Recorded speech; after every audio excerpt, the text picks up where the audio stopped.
Հռոմեացիներին 11-րդ գլուխ։ Արդ հարցնում եմ,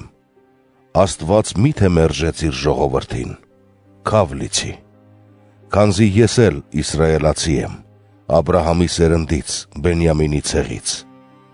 Աստված չմերժեց իր ժողովրդին, որին նախապես ճանաչեց։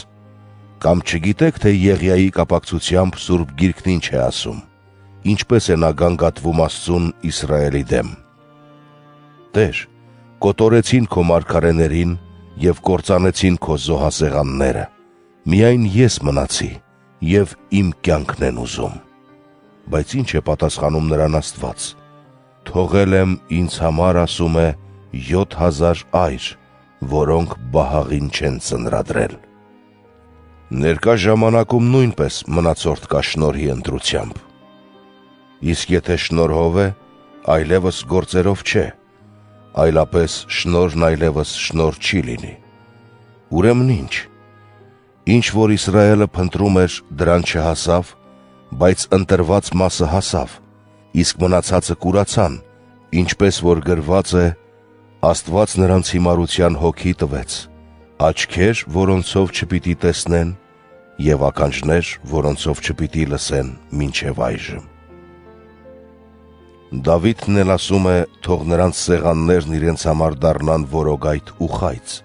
գայթակղություն ու հատուցում։ Թող խավարեն նրանց աչքերը, որպեսզի չտեսնեն, և նրանց թիկունքը մշտապես կորացած պահիր։ Արդ հարցնում եմ, մի՞թե հանցանք գործեցին, որ կործանվեն, քավ լիցի։ Բայց նրանց հանցանքով փրկություն եղավ հեթանոսներին, որպեսզի նրանց նախանձը գրգռի։ Իսկ եթե նրանց հանցանքը դարձավ աշխարհի հարստություն, և նրանց պարտությունը հեթանոսների հարստություն, որքան ավելի հարստություն կլինի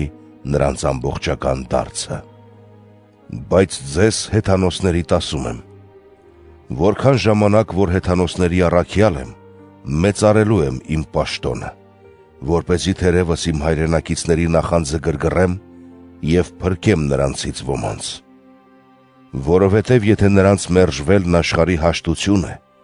ապա ինչ կլինի նրանց ընդունվելը, եթե ոչ կենդանություն մեռելներից։ Իսկ եթե երախայրիկը սուրբ է, սուրբ է նաև ամբողջ խմորը, և եթե արմատը սուրբ է, սուրբ են նաև ճյուղերը։ Եթե որոշ ճյուղեր կտրվեցին, իսկ դու, որ մի վայրի ձիթենի էիր, նրանց փոխարեն պատվաստվեցիր և հաղորդակից եղար արմատին ու ձիթենու պարարտությանը, մի պարծեցիր այդ ճյուղերի դեմ։ Իսկ եթե պարծենաս, իմացիր, որ ոչ թե դու ես արմատը պահում, այլ արմատը քեզ։ Հիմա պիտի ասես, ճյուղերը կտրվեցին, որպեսզի ես պատվաստվեմ։ Ճշմարիտ է, նրանք անհավատության պատճառով կտրվեցին, իսկ դու հավատի շնորհիվ հաստատվեցիր։ Մի հպարտացիր, այլ վախեցիր, որովհետև եթե Աստված բուն ճյուղերը չխնայեց, քեզ թերևս երբեք չխնայի։ Արդ տես Աստծու բարությունն ու խստությունը, կործանվածների հանդեպ խստություն և քո հանդեպ Աստծու բարություն, եթե հավատարիմ մնաս այս բարությանը, այլապես դու ևս կկտրվես։ Նրանք էլ, եթե անհավատության մեջ չմնան, կպատվաստվեն, որովհետև Աստված կարող է նրանց վերստին պատվաստել։ Եթե դու բնույթով վայրի ձիթենուց կտրվեցիր և բնության հակառակ պատվաստվեցիր լավ ձիթենու վրա, որքան առավել նրանք, որ բուն իսկ ճյուղերն են, կպատվաստվեն իրենց ձիթենու վրա։ Չեմ ուզում, եղբայրներ, որ այս խորհրդին անտեղյակ լինեք, որպեսզի դուք ձեզ իմաստունի տեղ չդնեք։ Իսրայելի մեկ մասի վրա կուրություն եկավ, մինչև որ հեթանոսների ամբողջությունը մտնի, և ապա ամբողջ Իսրայելը կփրկվի, ինչպես որ գրված է. Սիոնից պիտի գա փրկիչը, և Հակոբի սերնդից պիտի հեռացնի ամբարշտությունները։ Եվ իմ կողմից սա կլինի ուխտը նրանց հետ, երբ կջնջեմ նրանց մեղքերը։ Ավետարանի համաձայն նրանք թշնամի են ձեր օգտի համար,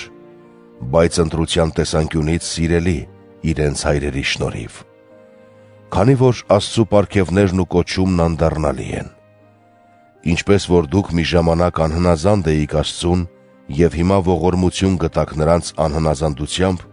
այնպես էլ նրանք հիմա անհնազանդ եղան ձեր գտած ողորմության պատճառով,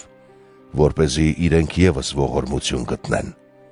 Քանզի Աստված բոլորին անհավատության մեջ արգելափակեց, որպեսզի բոլորին էլ ողորմի։ Օ խորություն Աստծու հարստության, իմաստության և գիտության, որքան անքննելի են նրա վճիռները և անզննելի նրա ճանապարհները, որովհետև ով իմացավ Տիրոջ միտքը, կամ ով նրա խորհրդատուն եղավ, կամ ով նրան փող տվեց, որ նրանից փոխարենը հետ վերցնի, որովհետև ամեն ինչ նրանից, նրանով և նրա համար է, հավիտյանս փառք նրան, ամեն։